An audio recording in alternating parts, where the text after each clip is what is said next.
Pemirsa, bukti dugaan keterlibatan Hakim Konstitusi dalam perubahan putusan MK terkait uji materi pemberhentian Hakim Konstitusi disebut-sebut sudah dikantongi Majelis Kehormatan Mahkamah Konstitusi atau MKMK.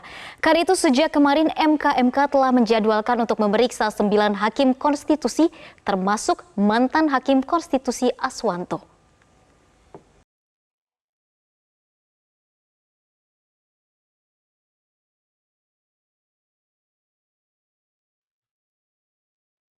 Upaya Majelis Kehormatan Mahkamah Konstitusi atau MKMK untuk membongkar siapa penumpang gelap di balik perubahan isi putusan uji materi pasal 23 dan 27 Undang-Undang MK sepertinya sudah sampai di babak akhir. Sebab sejak Senin kemarin, MKMK mulai menjadwalkan pemeriksaan terhadap Hakim Konstitusi yang memberikan pandangan atas uji materi Undang-Undang MK tentang syarat-syarat pemberhentian Hakim Konstitusi. Sedianya, hakim yang diperiksa Senin kemarin adalah Soehartoyo dan Saldi Isra. Namun Saldi berhalangan dan pemeriksaannya diundur Senin pekan depan. Pemeriksaan terhadap 9 hakim konstitusi ini menjadi sangat penting karena dari sana MKMK bisa menelusuri ada di tahapan apa. Frase di dalam putusan berubah. Tapi kalau kita bicara dari sisi kronologi, masalahnya semua bukti itu ada diproses secara tertutup oleh MKMK. Seperti tadi saya bilang CCTV itu ada di MKMK, diproses secara tertutup. Keterangan saksi, keterangan saya, keterangan saksi lain yang sudah diperiksa, semua diproses secara tertutup. Pertanyaannya adalah, apakah nanti ketika putusan MKMK dikeluarkan, itu semua bukti akan transparan? Sehingga kita tahu kronologinya secara jelas siapa yang melakukan siapa, sehingga tidak ini tutup-tutupi. Jadi kalaupun mereka mau bikin kronologi, nggak apa-apa. Tetapi nanti ketika putusan itu harus clear.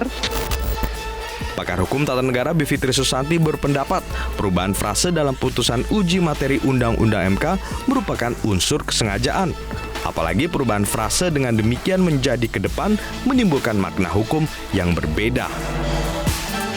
Kemudian kita juga paham ada soal-soal lainnya, terutama pencopotan, terkait juga dengan putusan ya, pencopotan Pak Aswanto di tengah jalan yang sebenarnya melanggar undang-undang. Nah, ini semua harus dirapikan.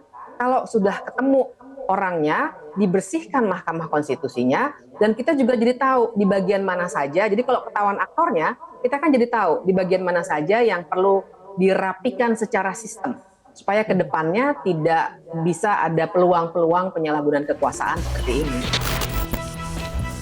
Sebelumnya pemohon uji materi pencopotan Hakim Aswanto oleh DPR, Ziko Leonard Simanjuntak, menjadi pihak pertama yang diperiksa Majelis Kehormatan Mahkamah Konstitusi atau MKMK.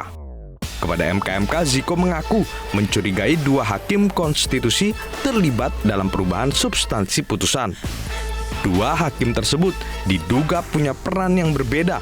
Satu hakim memberitahu agar hasil putusan diubah, sedangkan satu lagi pelaku yang mengubah putusan.